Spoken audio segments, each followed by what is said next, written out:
All right, hey there everyone, it's Ethan Garr, and it's time for Good Question. Great growth teams ask the right questions to challenge and inspire each other all of the time.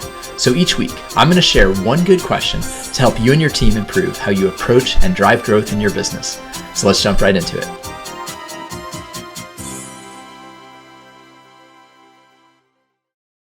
This week's good question is, what is the limiting factor?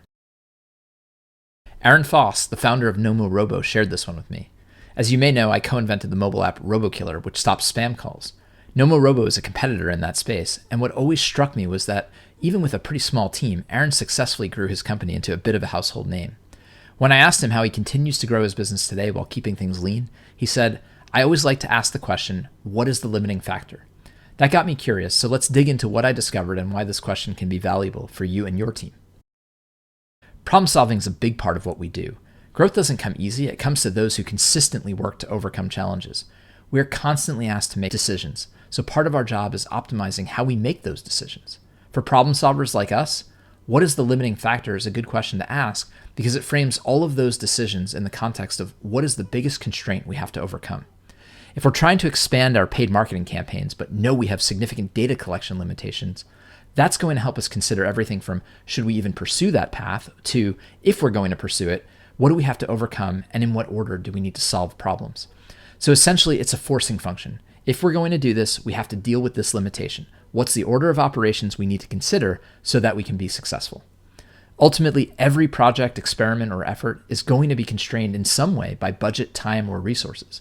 Being very open about the biggest limitation you face sets up the right conversations to overcome those constraints.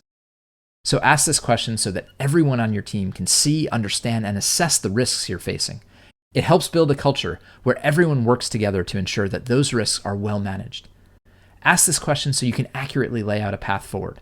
What is the critical path to achieving the goal, and where does this limitation have the most potential to derail us? How do we mitigate this limitation? What options are available to us as we look to solve the problem? And finally, ask this question to keep challenging assumptions. We don't know what will prove valuable, so what's the framework that helps us make the best decisions to unlock that value? As I dug in with Aaron further, I asked him if he ever worried that this question might invite an overly pessimistic view of opportunities for him and his team. He said no. Actually, he finds that it encourages optimism. You can't hide from problems, so getting in the habit of asking what is the limiting factor can help teams really see the path forward. He says, identifying what's in your way shows you how you're going to get to your destination.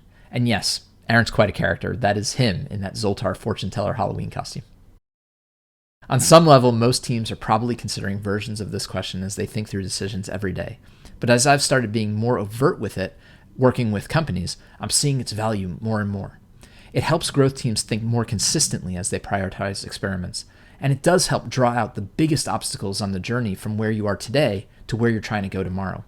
And finally, by honestly assessing what's in our way, we start to see where we have to put the big and sometimes difficult efforts to unlock our biggest growth opportunities for the future.